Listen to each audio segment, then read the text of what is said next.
Okay, let's come back together again, please. Ya, mari kita kembali lagi.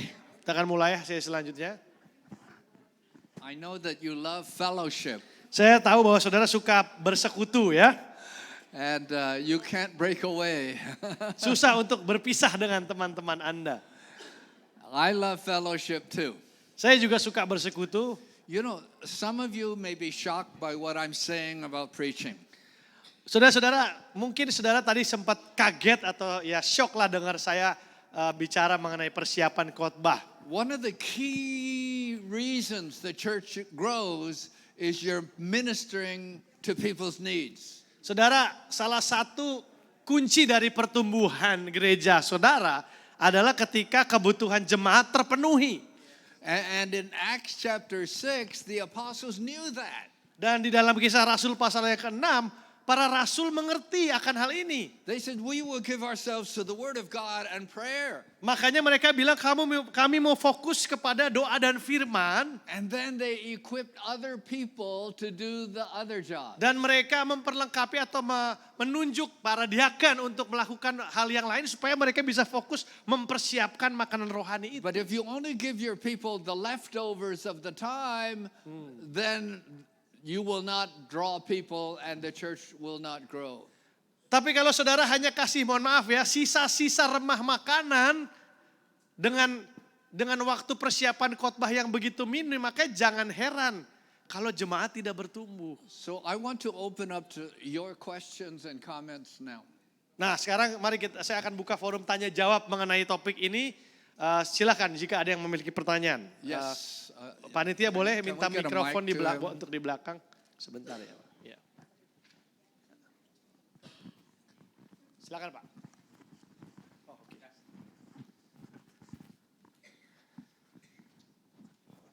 Oke, baik, terima kasih. Ya, dalam persiapan khotbah ini menarik. Artinya bahwa kita yang di GSJA, saya percaya bahwa kita masih tetap ada dalam pengajaran yang utuh, yang baik ya. Jadi ada dasar-dasar yang luar biasa. Nah, yang saya ingin tanyakan adalah pernahkah Pastor David pada waktu sudah mempersiapkan tiba-tiba di minggu itu atau di waktu pelayanan itu berganti total dalam khotbahnya. Dan bagaimana pandangan dari Pastor David mengenai orang yang mengatakan bahwa saya ikutin pergerakan Roh Kudus. Sehingga tiba-tiba mungkin dengan bangganya dalam tanda petik bahwa oh gitu kan. Tanpa saya menghakimi ya. Tapi dia mengatakan di mimbar dan dia mengatakan Roh Kudus berkata lain. Nggak tahu apakah yang dulunya dia nggak tanya Roh Kudus atau bagaimana, saya juga nggak tahu. Bagaimana pandangan dengan itu? Itu yang pertama. Yang kedua, boleh ya yang kedua ya? Yang kedua saya ingin tarik ke belakang tadi di awal karena di awal tadi belum ini. Antara integrity dengan bahasa roh. Saya percaya dua-duanya dan saya sangat menaruh respect kepada dua-duanya. Tetapi apakah ada hubungan antara integrity dengan orang atau dengan orang yang menerima karunia bahasa roh? Artinya, apakah pada waktu seseorang ya dikatakan di mana sih keseimbangannya? Artinya begini, pada waktu seseorang berbahasa roh, apakah integritinya pasti akan oke? Ataukah pada waktu seseorang berintegriti maka dia akan mendapatkan karunia bahasa roh tadi itu. Dan apakah orang yang tidak berbahasa roh maka integritinya tidak ada. Itu. Pokoknya kaitan antara keduanya lah. Gitu. Oke, thank you. And the gift of the Holy Spirit, is it something that's connected to each other?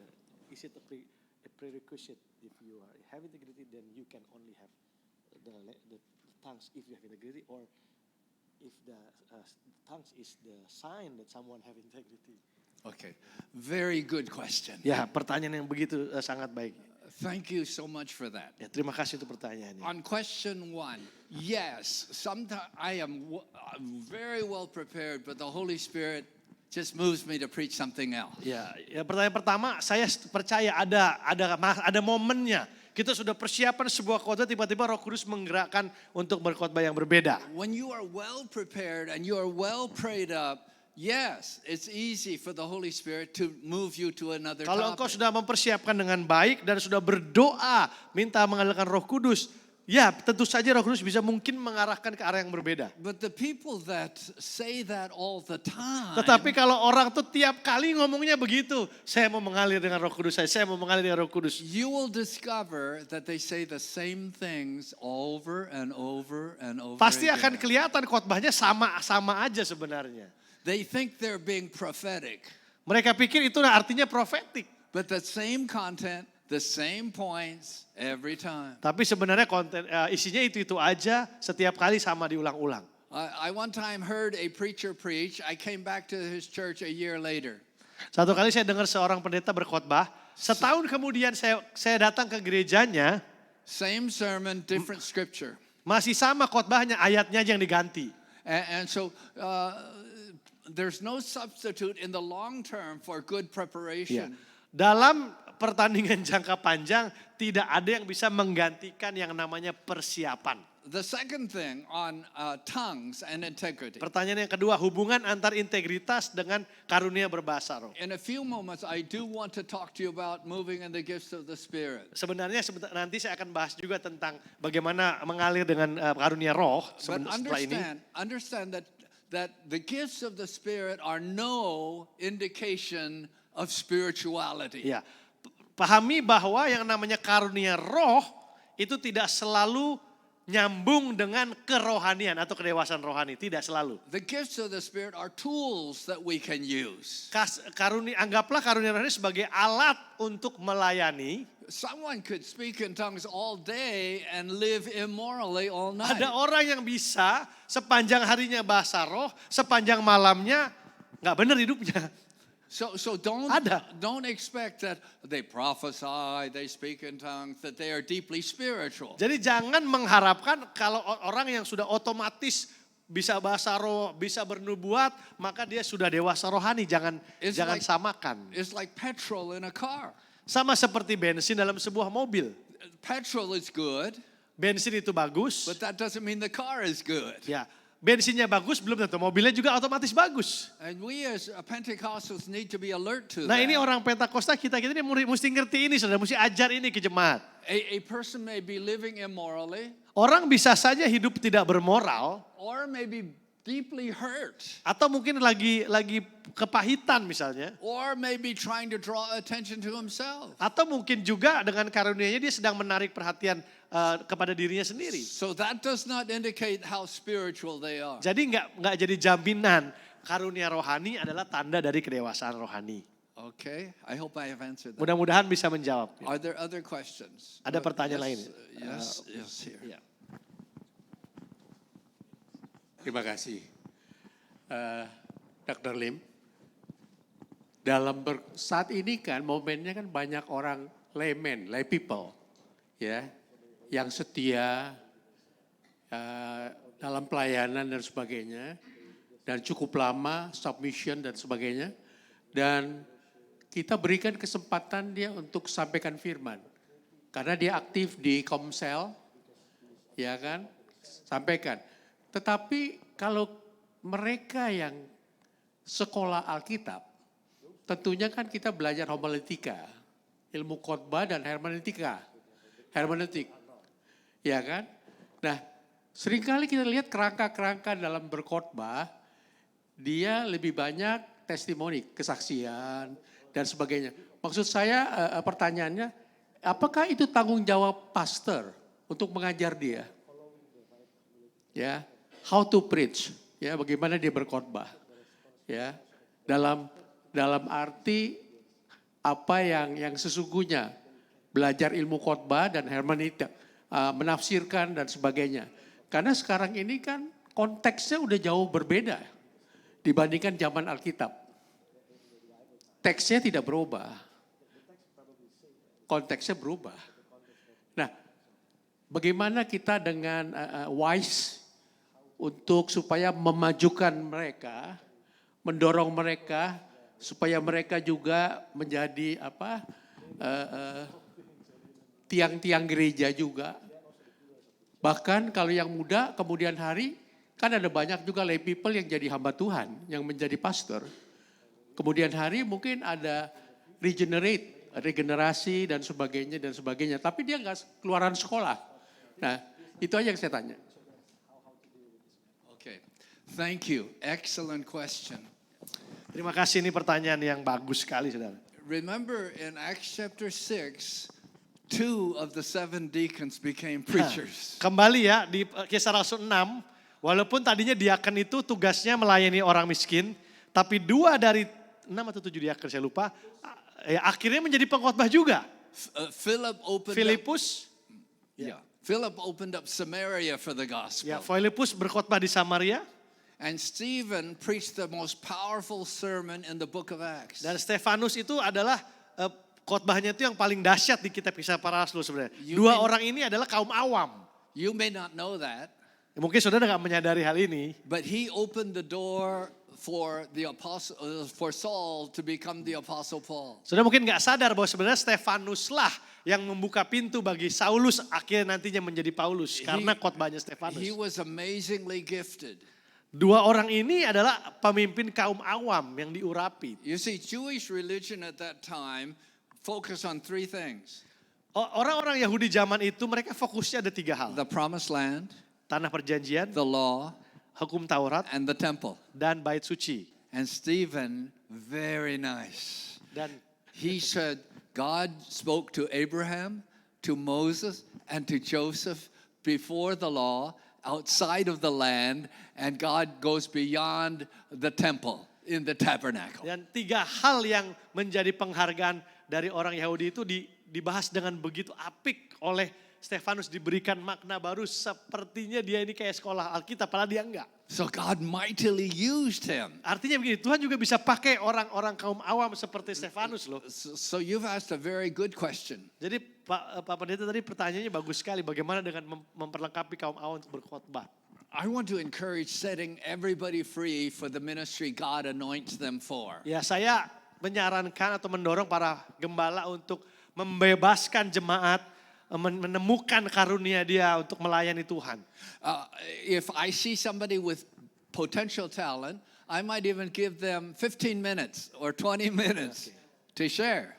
Kalau saya lihat ada seorang yang memang berpotensi walaupun dia nggak punya background pendidikan Alkitab, saya mungkin kasih dia 10 menit untuk bicara atau 15 menit untuk And then bicara. I will share afterwards. Tapi tetap khotbah, intinya saya yang khotbah. So slowly I can draw them Tapi into their artinya ministry. pelan-pelan kita bentuk mereka untuk ke arah yang memang yang benar. When I was in the seminary in the Philippines, Waktu saya mengajar di seminari di Filipina, district superintendents would call me and say, "Can you preach my district council?" ya, ketua BPD di sana sering kali undang saya khotbah di acara rakerda. I said, "Yes, but can I bring one of my students to preach first?" Oke, tapi saya selalu bilang gini, Pak, saya akan terima undangan ini kalau saya boleh bawa mahasiswa saya, orang Filipin yang juga ikut khotbah dengan saya. They said, "No, we're Aduh, Pak, pastor." masa anak mahasiswa yang khotbah ini semuanya pendeta loh, Pak. PDT semua masa dengerin anak sekolah mahasiswa khotbah di rapat BPD lagi. And so I said, "I'm sorry, I'm busy." Kalau mereka nggak mau, saya bilang, sorry saya sibuk, saya nggak mau, saya nggak terima. They called back 5 minutes 5 menit later. kemudian mereka telepon lagi, ya udah deh Pak.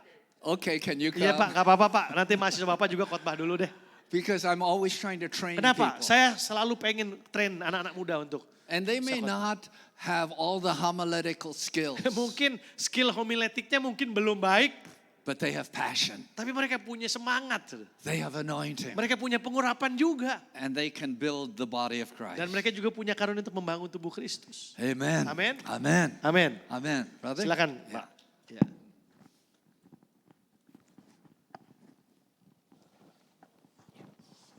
Terima kasih.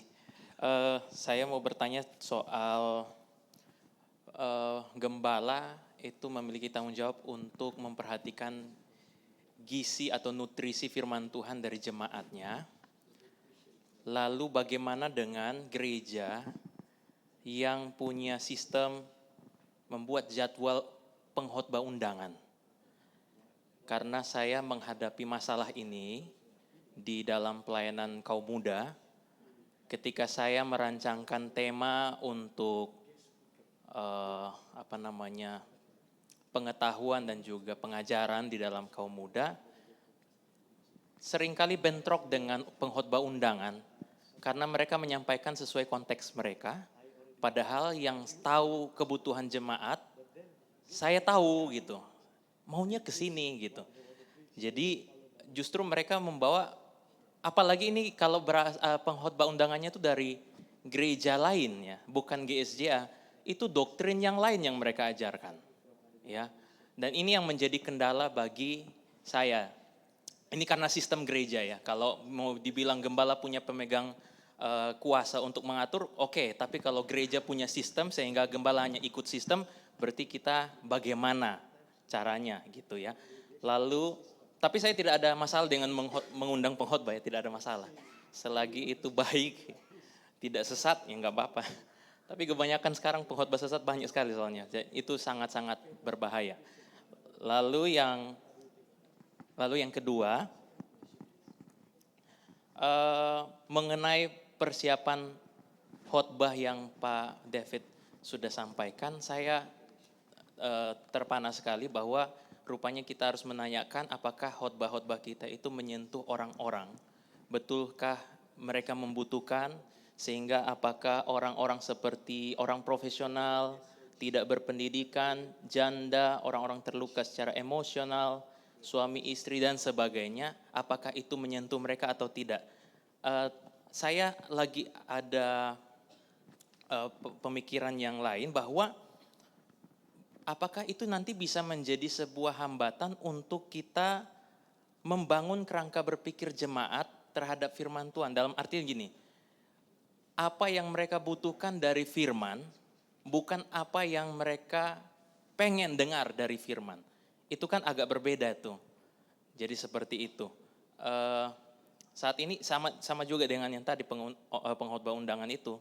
Saya dalam tahun depan ini sudah membuat 12 bulan tema untuk kaum muda.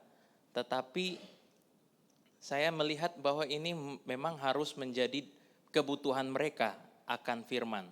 Bukan apa yang mereka butuhkan untuk firman atau apa yang mereka pengen dengar dari firman. Ya, jadi seperti itu. Bagaimana menurut Bapak? So how to keep that balance between what they need to hear from the word and what they want just to hear based on the word. You mean because of all the guest No, speakers? it's a different question actually. The guest speaker issue is one question. The second question will be, you are talking about, you mentioned about how to be relevant, like is our message touch people's life every week, but sometimes if we are too withdrawn into the needs of them, sometimes we forget that we also need to teach them. Right. Excellent question.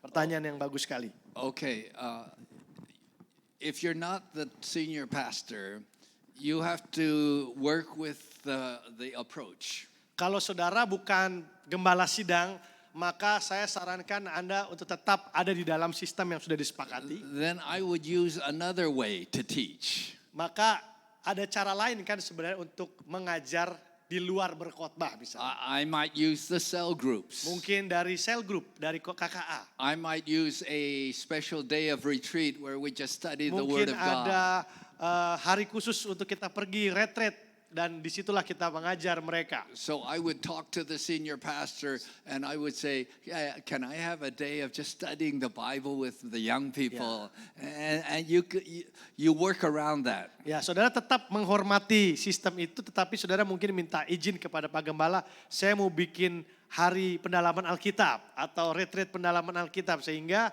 kebutuhan mereka yang Bapak tahu sebagai seorang pemimpin kaum muda juga bisa terpenuhi dari aspek itu. Jadi tetap dihormati, kita coba cari cara karena mengajar jemaat tidak selalu harus datang dari mimbar khotbah.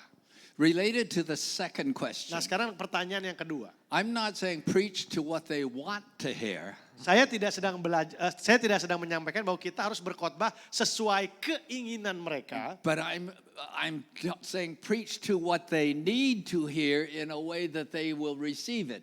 Tetapi yang saya katakan adalah berkhotbahlah sesuai kebutuhan mereka. Apa yang mereka perlu, bukan yang ingin ya. Yang mereka perlu untuk pertumbuhan rohani mereka. I mean, young people all want to hear about the book of Revelation. Ya, banyak anak muda kepengin dengar kitab Wahyu misalnya. Wah, penasaran. But they need other teaching. Tapi mereka kan juga butuh pengajaran yang lain. But you can work to prepare it in such a way that they see this applies to my life. Tetapi kita harus punya cara bagaimana untuk membuat mereka berkata, wah ternyata ini juga penting dan relevan buat hidup saya. Okay, other Oke. questions? Ada pertanyaan lain yang di belakang? Yes. Oh sini, oke.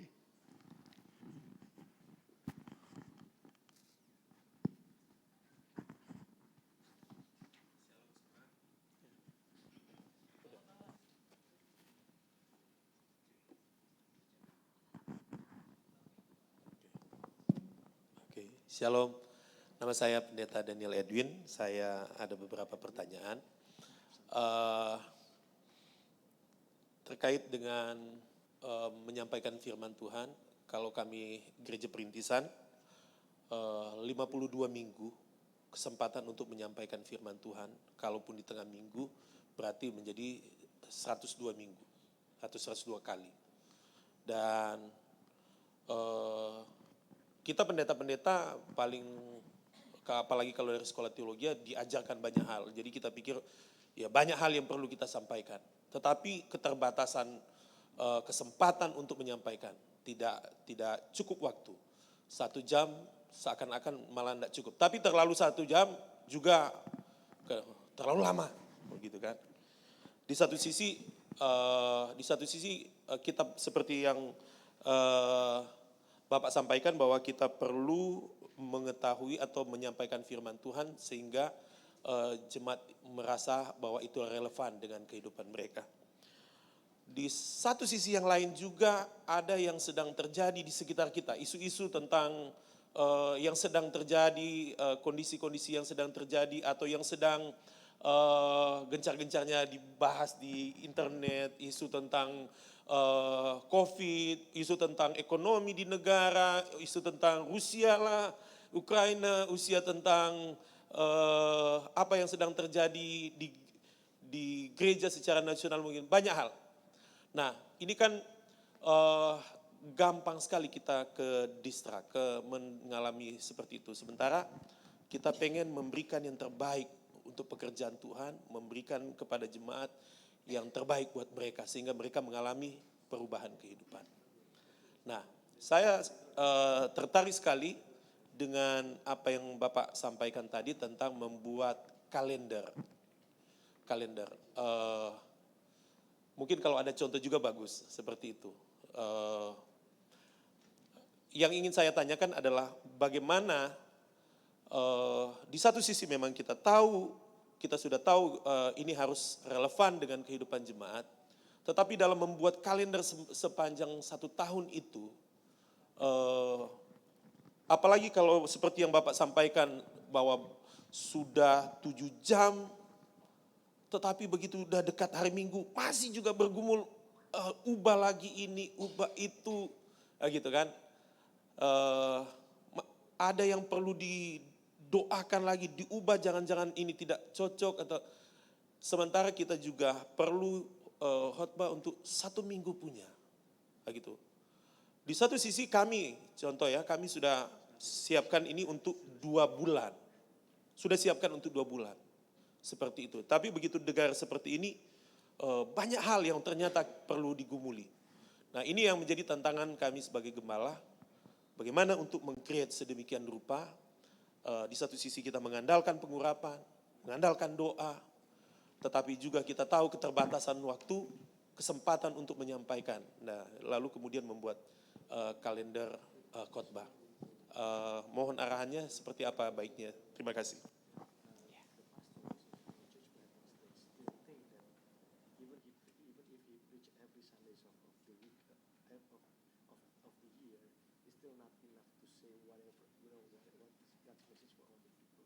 Right. So probably he wants to ask you for more practical tips on doing the series in Canada, because probably in the middle of the year something happens, global issues, national issues. Right.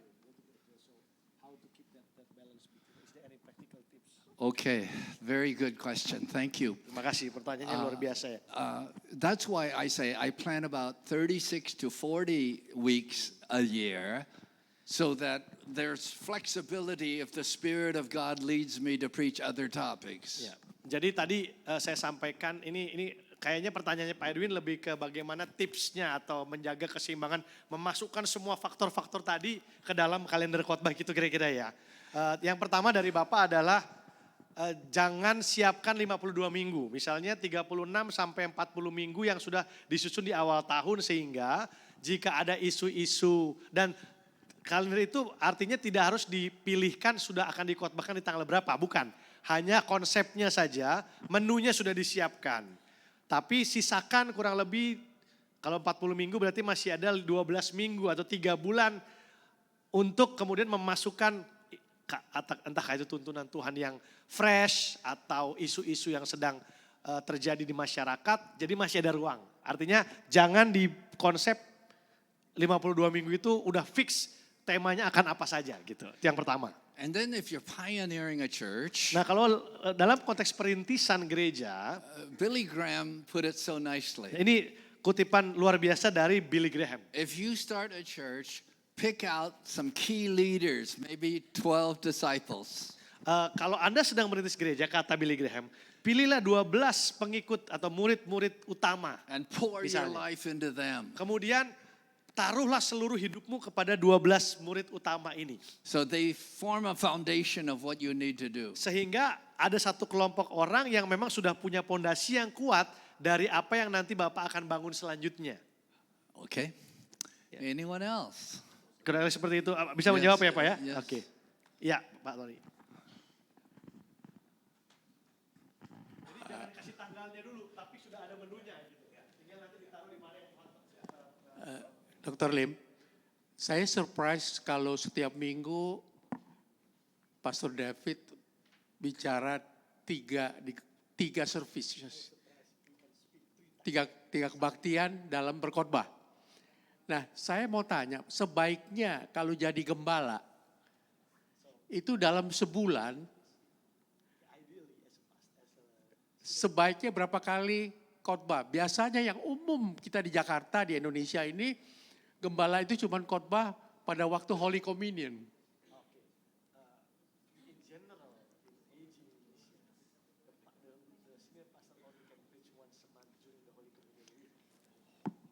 Apakah sebaiknya dalam 4 minggu kan?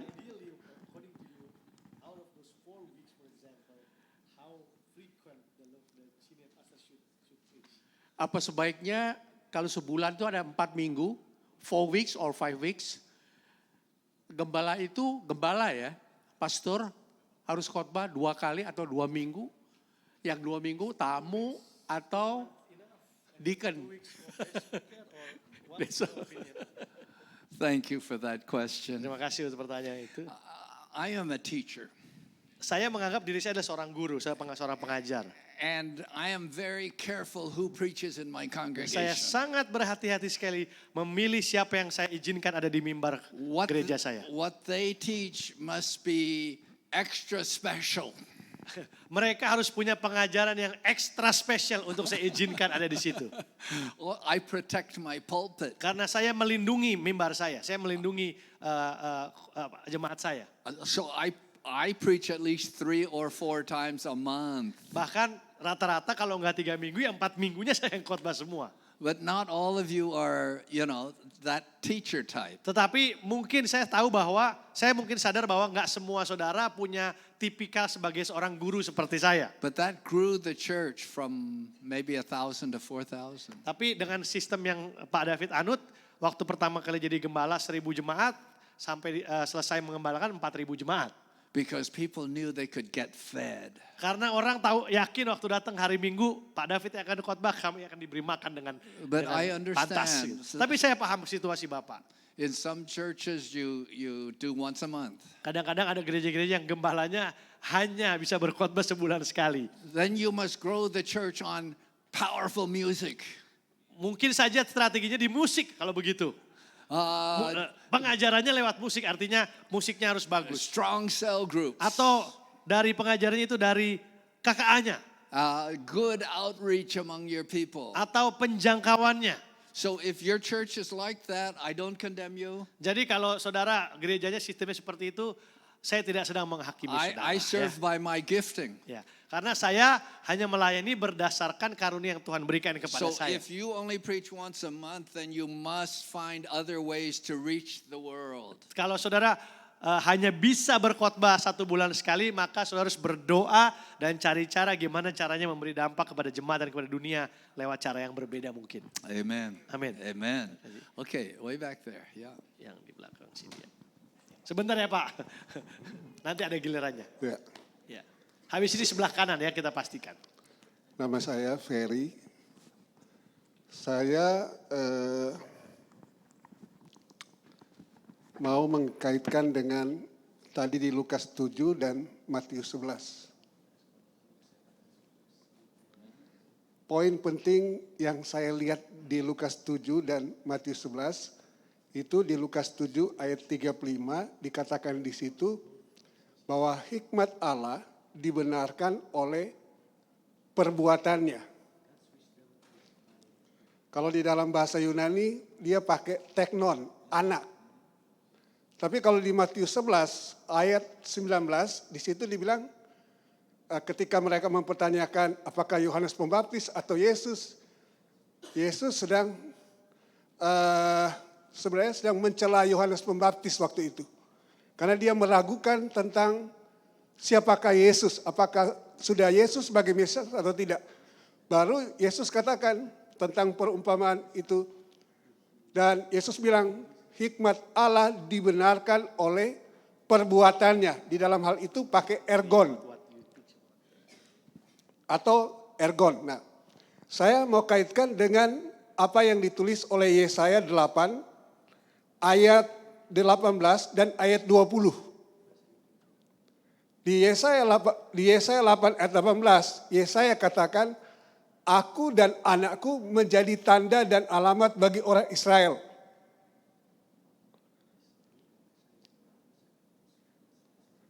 Di ayat 20, Yesaya katakan, carilah pengajaran dan kesaksian.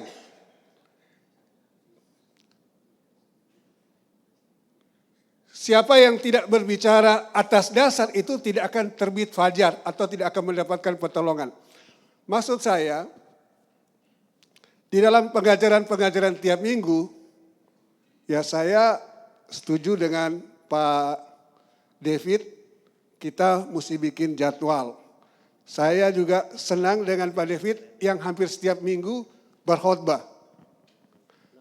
Tapi kalau kita ikutin konsepnya Yesaya dan apa yang di Matius itu mesti lihat dari buah. Jadi setiap kita punya panggilan khusus, apakah karunia iman, karunia finansial untuk diberkati. Nah, apakah memungkinkan kita membuat jadwal atau kita membuat kalender khotbah dan kita memilah-milah siapa yang expert di bidang itu. Kalau dia mau bicara tentang iman, kalau dia mau bicara tentang kesembuhan, kita bisa tukar mimbar. Kita bisa tukar mimbar dengan teman gembala sidang atau teman hamba Tuhan, apakah gereja sidang jemaat Allah atau gereja di luar sidang jemaat Allah. Tapi poinnya itu di dalam Lukas 7 ayat 35, Matius 11 ayat buah. Jadi seperti apa yang dikatakan oleh Yesaya. Carilah pengajaran dan kesaksian, siapa yang tidak berbicara atas dasar itu tidak akan. Jadi yang dimaksudkan Yesaya itu lihat dari buah. Karena ayat 18 katakan, aku dan anak-anakku adalah tanda dan alamat untuk orang Israel untuk mencari pengajaran dan kesaksian supaya mereka mendapatkan pertolongan dari Tuhan. Itu aja, terima kasih. Jadi pertanyaannya tadi itu ya Pak, apakah boleh? Ya, jadi kalau Pak David kan sendiri. Yang berkhotbah sendiri ya. Ya, nah saya Kalau ini- setuju dengan itu. Tetapi maksudnya kalau kita Gembala bikin menunya, tapi yang khotbah mungkin bisa dipilih orang lain yang sesuai ya dengan. yang lebih expert dari Ya. Tapi yang pilih gembalanya gitu ya. ya pilih gembalanya. Tapi kita sudah ada tuntunan Oke. dari buah. Ya. So is it, It's a wonderful idea. Itu adalah ide yang bagus menurut saya juga. You can help train others, but you assign the topic. I like it. Ya, saya suka dengan pendekatan itu. Kalau memang karunianya saudara merasa bukan utamanya berkhotbah, ada orang yang saudara kenal atau orang yang saudara sedang training mungkin untuk mengkhotbahkan pesan di dalam tema itu juga bisa. You're setting vision for your people. Tetapi tetap gembalanya yang mengarahkan visi bagi jemaat. You're setting the diet for your Ya, people. saudara yang tetap atur menunya, gembalanya tetap atur menunya. So that's a wonderful idea. Itu ide yang bagus. Ya, Bapak silakan. Yang depan dulu Pak, Pak yang depan dulu ya, oke. Terima kasih atas kesempatan yang diberikan ini. Tadi saya mendengar Mr. David Lee mengatakan bahwa seorang pengkhotbah itu harus diberikan kesempatan kecuali dia punya background yang spesial. Karena menurut saya itu background spesial itu artinya wawasan atau knowledge yang baik. Pertanyaannya buat saya adalah, apakah seorang pengkhotbah itu harus mempunyai latar belakang knowledge yang baik melalui suatu pendidikan teologi? Setahu saya, murid-murid Tuhan Yesus itu tidak ada yang mempunyai pendidikan. Tapi satu kali dia bertobat, 3.000 orang percaya, bertobat. Ini salah satu bukti. Nah, kalau kita mempunyai knowledge yang berlebihan, kebablasan juga. Soalnya di sini ada contoh, ada seorang pendeta besar. Itu memberikan statement bahwa Yesus itu bukan juru selamat. Yesus itu bukan gembala. Yesus itu bukan gembala agung. Nah, ini salah satu statement yang menurut saya ini sudah kebablasan karena knowledge-nya itu terlalu tinggi. Nah, ini satu pelajaran buat kita semua. Seperti tadi Bapak Dr. Lim menyampaikan bahwa seorang pengkhotbah itu harus mempunyai knowledge yang betul-betul bagus. Tapi kalau menurut saya melihat dari apa yang terjadi dalam Alkitab itu, tidak ada seorang pun murid Tuhan Yesus itu yang mempunyai pendidikan yang luar biasa. Bahwa mereka sebagian besar itu adalah nelayan. Tetapi Tuhan pakai mereka dengan luar biasa. Itu pertanyaan saya. Terima kasih. You've made a very important point. Bapak, itu poinnya bagus Pak, poinnya luar biasa. Itu penting sekali memang. My pastor became an executive presbyter for the U.S. Assemblies of God. He was known as a teaching pastor. Saya punya gembala sidang dulu, akhirnya menjadi ketua umum di GSJ Amerika. Dan dia dulu juga sebelum jadi posisi itu dia adalah seorang ketua pengajaran atau ketua departemen pengajaran di gerejanya. He never went to Bible college. Dia nggak pernah sekolah Alkitab. But he read a book every week. Tetapi setiap minggu dia baca satu buku baru. Setiap minggu dia habiskan satu buku. Every year he read through the whole Bible once and the New Testament 2 or 3 times. Setiap tahun juga dia habis baca Alkitab PL sekali, PB 3 kali. He became known as a teaching preacher. Dan dia kemudian dikenal sebagai seorang pengkhotbah yang mengajar. He was my inspiration. Dia adalah inspirasi saya. So you are right. Jadi Bapak benar, tidak God can use any Tuhan of bisa us. pakai semua orang. But it's not where we are, it's how we keep growing. Ya, ini bukan masalah siapa kita, tetapi bagaimana kita ini mau diri kita bertumbuh. Karena ada banyak jalan lain selain sekolah. I want to say, I don't care how good you are right now. Saya mau bilang begini saudara, saya nggak peduli sebetapa hebatnya saudara sekarang, You can get better. saudara tetap bisa bertumbuh lebih baik kok. Amen. Amin. I am praying Saya berdoa that in 5 years I will be a better preacher than I am right now. supaya 5 tahun lagi saya masih bisa jadi pengkhotbah yang lebih hebat dari saya sekarang. You're saying, you will be 82. Bapak sekarang 77, 5 tahun lagi 82 loh Pak.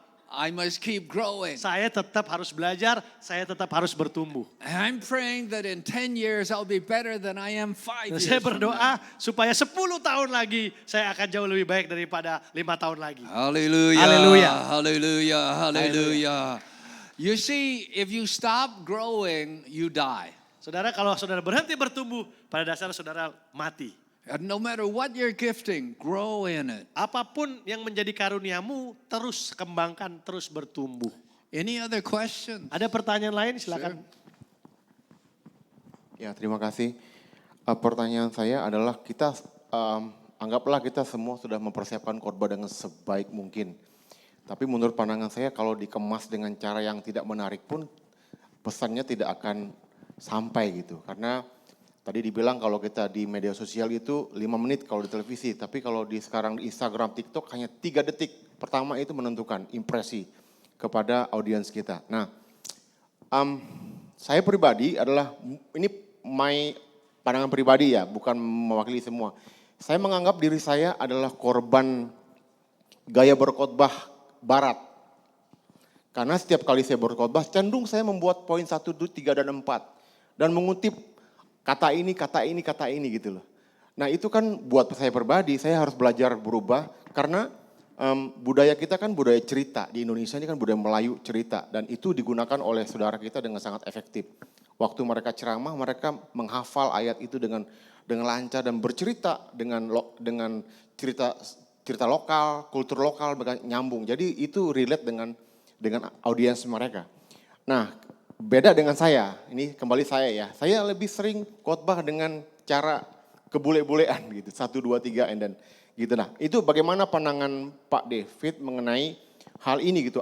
Haruskah kita betul-betul membaur dengan budaya sekitar sehingga pesan kita ini benar-benar bukan tersampaikan gitu kepada audiens kita. Thank you.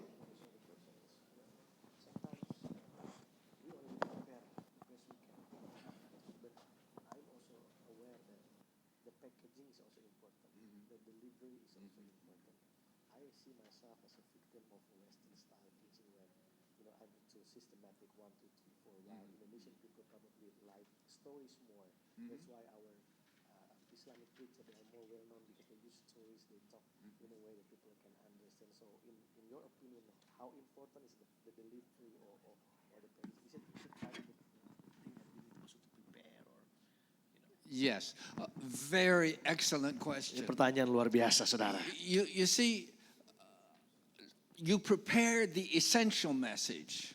Saudara kan mempersiapkan esensi ya atau isi dari khotbah misalnya. But then I walk through the message again and say, what will catch their attention? Tapi kalau saya kembali baca itu, renungkan lagi, dan saya bertanya kira-kira bagaimana caranya menarik perhatian orang kalau saya mau bicara poin ini. What will bring it home to them? Apa yang bisa membuat orang tuh nangkep? Very often it's a story. Nah, seringkali mungkin dengan cara menceritakan sebuah kisah. Something that relates to their life. Sesuatu yang bisa relate, bisa terhubung dengan hidup orang itu. For some people, if we don't do that, it's only theory. Buat beberapa jemaat kalau kita nggak pakai cerita, rasanya jadi cuma sekedar teori. And I value my people's time. Dan saya itu menghargai bahwa jemaat saya juga punya waktu yang terbatas. I need to show them how practically it is for them. Jadi saya juga harus bukan hanya teoritis tapi juga praktis. So if you need stories, tell them stories. Kalau memang perlu pakai cerita atau ilustrasi, pakailah cerita ilustrasi. People love to hear stories. Orang senang dengar cerita.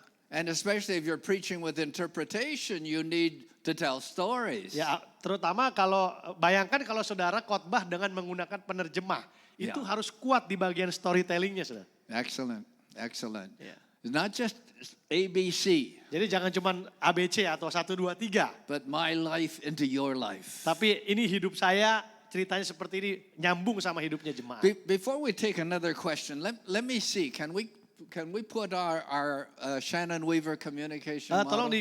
ditampilkan lagi di layar yang Shannon Weaver tadi ya, yang ada sender, The ada sender, code. encode, Ya, signal, itu lihat di bawah ya. decode, receiver.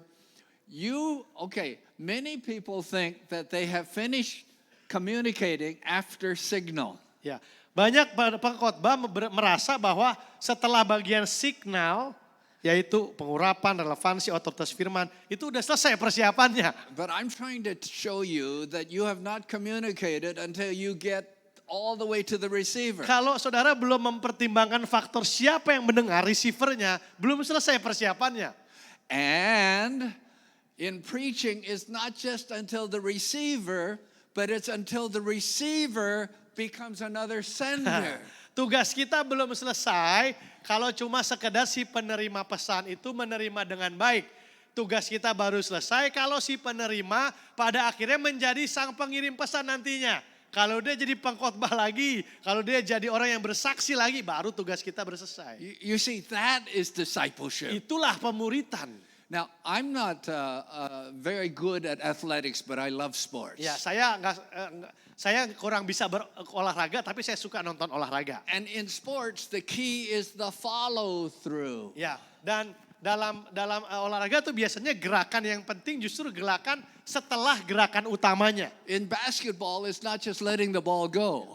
Contohnya ya, kalau syuting di basket itu yang penting bukan waktu saat bolanya terlepas dari tangan, tapi gerakan tangan setelah bola itu terlepas. It's the follow through. Itu namanya follow through movement. When you're playing tennis, Kalau main tenis misalnya, it's not just until the ball hits the racket.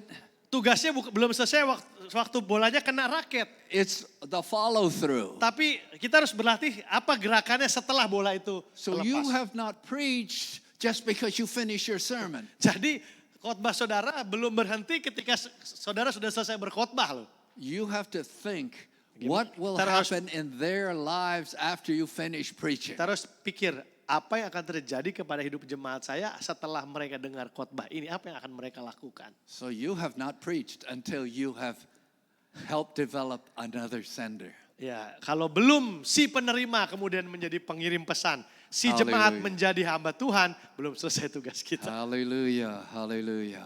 Haleluya. Anyone else, real quickly now? Yeah. Okay, just let's focus on the question because other people may have questions. So, Yeah. sure.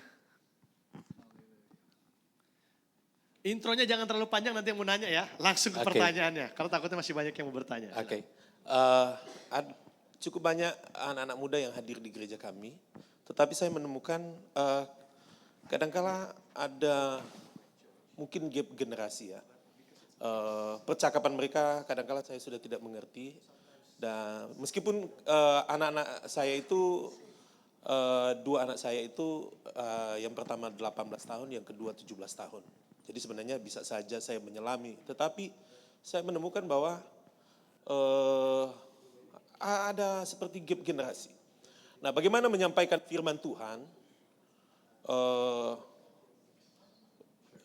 sehingga itu cocok dengan anak muda, tetapi yang hadir juga ada orang tua, gitu.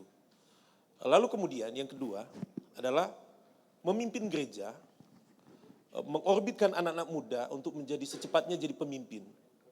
Sehingga mereka punya kemampuan-kemampuan khusus, mungkin seperti Pak Tony, Bapak Pendeta Tony sampaikan tadi, tetapi dengan kondisi sekarang bahwa di satu sisi saya pengen menyampaikan firman Tuhan, tapi di dalam diri saya juga ada kerinduan untuk dengan cepat melatih mereka untuk menjadi pembicara, menyampaikan firman Tuhan dengan bahasa yang bisa mereka sampaikan kepada generasi mereka. Oke, terima kasih. Thank you. You folks are asking such great Ini questions. luar biasa pertanyaan-pertanyaannya, semua bagus-bagus. When you're aiming and you're preaching, you don't have to make the whole sermon for the youth. Iya. Jadi waktu menyusun khotbah atau mempersiapkan, nggak harus karena ada anak muda, jadi kita fokusnya kepada hanya si anak muda At, saja. if at least some of it is aimed at the youth. Ya. Mungkin dari satu khotbah penuh ada beberapa bagian yang Anda mau bicara kepada anak muda di bagian itu misalnya. And they see your life poured out for them. Dan waktu bagian itu 5-10 menit topik itu disampaikan, Remember, mereka bisa tahu bahwa Bapak itu benar-benar totalitas. your life is a better sermon than your sermon. Hidup Bapak adalah khotbah yang lebih baik daripada khotbah Bapak. Now, tomorrow, I'm going to share with you about what I did with the young people in San Francisco. Nah, besok saya akan bagikan tips dari saya waktu saya jadi penggembala di San Francisco dengan anak-anak muda kami. My doctorate is in developing youth for their ministry. Ya, disertasi saya doktoral justru adalah temanya mengembangkan pelayanan anak muda. Okay. Ya. So let me just, okay, anyone else with a question here? Ya. Ada lagi yang punya pertanyaan mungkin? Sudah? Okay, so let me picture what I see as preaching. Nah, saya mau kasih contoh kepada saudara, apa yang saya bayangkan ketika saya berkhotbah. It is not preaching my notes here. Jadi saya nggak baca catatan gini ya, enggak. It is my life poured into your life Hidup saya curahkan untuk para pendengar. so that you will find new life in Jesus Christ. Supaya saudara-saudara bisa menemukan hidup baru di dalam Kristus. That when you've seen my life poured into your life, then you will find insight, wisdom, and the Word of God to carry on that week. Sehingga waktu saudara mendengar khotbah saya, saudara bisa mendapatkan pesan Tuhan, ya tuntunan Tuhan untuk dihidupi di minggu tersebut. That's why, brother, when I preach 4 times on a weekend, Makanya kalau saya khotbah 4 kali di hari Minggu, I'm exhausted. saya pasti akan kelelahan setelah itu. Oh, I'm drained. Saya akan sangat capek. That's why don't come to me for counseling on Makanya, Sunday night. Minggu malam jangan datang konseling ke saya. Senin pagi jangan datang konseling ke saya. But I pour because why? It's life and death. Tapi saya curahkan semua, totalitas. Karena saya tahu ini hidup matinya orang. Is life transformation Ini or bicara nothing? tentang apakah hidup orang akan berubah atau tidak sama sekali. I didn't come to play games. Saya bukan datang untuk bermain-main. I came to get involved in people's lives. Saya ingin masuk ke dalam hidup orang jemaat saya. When you have that kind of passion, Kalau kerinduan dan semangat saudara seperti demikian, you're going to start to disciple your people. engkau bisa memuridkan. Because the people Jemaatmu. will become like their leader. Karena jemaat akan menjadi seperti gembalanya. The strongest point of discipleship is the leader. Ya, poin terkuat dari sebuah proses pemuridan adalah sang pemimpinnya. When they see you growing, they will grow. Kalau saudara melihat bahwa pemimpinmu bertumbuh, maka engkau juga jemaat juga akan bertumbuh. And then the church will grow. Maka habis jemaatnya bertumbuh, gerejanya pun akan bertumbuh. Hallelujah. Haleluya. Hallelujah. Hallelujah. Hallelujah.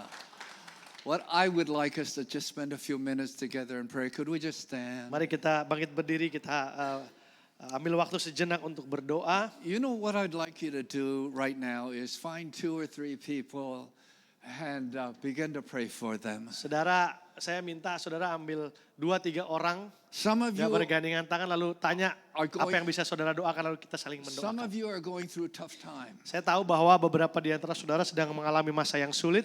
They are your brother and sister in the Lord. Mereka adalah saudara dan saudari di dalam Kristus. Start ministering life into them. Mari mulai melayani sesama saudara, melayani sesama hamba Tuhan. Pray God's blessing into their lives. Doakan supaya Tuhan curahkan berkat.